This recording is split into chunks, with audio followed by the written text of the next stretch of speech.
Preparation for Passover for big five-star hotels is no easy task.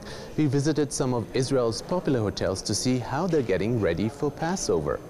At the King David Hotel in Jerusalem, who just last week hosted President Obama, everything will be ready for Passover to host no less than 30 Seder events simultaneously. Getting your hotel ready for Passover is quite the undertaking. The halakhic rules ask for complete elimination of the kitchen equipment and bringing in new ones for the hotel to receive the stamp of approval of being kosher for Passover. The hotels go out of their way for the Jewish spring cleaning, including bringing in specialty equipment to get the furniture clean and ready for Passover. It isn't an easy task for regular Pesach, and it is twice as complicated when we have a simultaneous state visit. This means that all the process of turning the property into a kosher for Pesach property was moved few days earlier. Under supervision of Jerusalem Rabbinate, we perform a very strict cleaning. It means that all the dishes go through a process of preparation for kosher Chol HaMoed, for kosher week. Every year, Passover is a full house here at the Hilton Tel Aviv. But as you probably know, a few months ago we had a big operation in Gaza, and there was a significant drop in tourism coming to Israel because of that effect.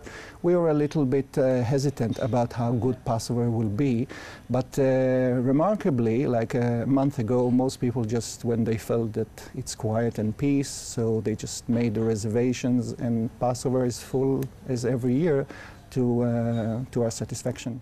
At the center of the Passover tourism period is of course the Seder evening, with hundreds of participants who all want to receive the best service simultaneously. We are hosting about 600 guests, and we have to serve for 600 people, sometimes at 6 to 7 course dinner after the Seder ceremony itself. So we have to be very, very precise about it. We have to find the right equipment, that the cantor can sing the songs and people can hear all the songs from all corners of the ballroom, which is not a simple task. And also provide the food that should be hot and gourmet style, and to have enough staff to give the Hilton style service. So it's a challenging dinner. But so far we did it for almost 50 times, 50 years, so I'm sure we'll do the best this time as well. We have simultaneously at the hotel about 30 seders, Pesach seders. The major one in the main dining room, about 5 of them will be held in our restaurant La Regence. Every hall of the hotel practically will host a private seder, the same for the suites of the hotel. Combining between menus that look and feel like homemade from one side while tasting like gourmet food on the other side is quite a challenge for the chefs at five-star hotels. The Seder night, the hotel will be full booking. The challenge is quite big because it's more than 500 guests, and they have several dishes to choose. For example, between maybe lamb, entrecote, a baby trout that we have a special deliver from the north. It's a little bit different from the other hotel, and we're working a la carte. Every year we have a different menu. This year we will be ready for 1,600 the big seder, and also 400 it's the private seder. For the Seder, it's something like 90 chefs. They work for Leila Seder something like 3 days ago before Leila Seder. The hotels have a full occupancy thanks to many Jews who come to Israel to celebrate the holidays. It's an international, eclectic audience. I must say that the vast majority, Jewish family from America, from Great Britain, quite many. There will be families from France.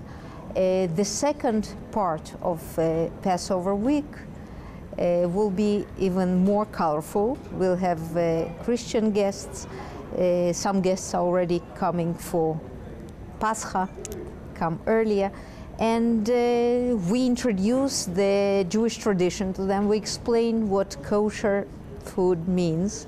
what is Seder. We distribute special leaflets that explain the tradition. Most of our guests are Europeans. Some of them come from North America, but most of them are coming from countries like Italy, United Kingdom, France, and Belgium. Another interesting aspect of the Passover holiday are all the specialty made baked goods. Because hametz or leavened bread are not allowed, bakers have become extremely creative with what materials they can create the holiday's baked goods and desserts. The challenge is not using flour. Usually on Passover we sell twice as much as we sell in regular days because the regular housewives don't want to start making cakes with almonds or with matzah flour, because it's different preparations, and it's more complicated to succeed in those cakes. Macarons became the signature cookie in Passover in Israel because it's French cookie that made out of almonds and no flour inside. The Israelis just love these cookies. We made it in different colors, different flavors: chocolate, coffee, berries, pistachio, creme brulee, and passion fruit passiflora. They've become so creative, they have found a way to make breakfast rolls that are not hametz. This is our rolls. They are not even made out of matzah flour. They're made out of soya. It tastes very good. I love it. I prefer this on regular bread. And who can forget about the flowers? More flowers are sold on Passover than any festive event on the Jewish calendar. Volume of our sales is about 50 or 60% more than the usual. And you know, the people who come to the hotel in Pesach are coming, you know, for the Seder and as a family reunion. And, you know, they love flower. Pesach, most of the people want white. So we try just to show them other side of the flower. We want them to enjoy other, you know, like the yellow or the orange or pink and etc. The Israeli Hotel Association has released a figure that this upcoming Passover, local hotels have invested over $50 million on converting their establishments to be kosher for Passover. But with the increasing numbers of tourists coming to Israel, going up as much as 40%, it's probably an investment well made. For JN1, I'm Jacobsohn on the top of the Hilton Hotel in Tel Aviv.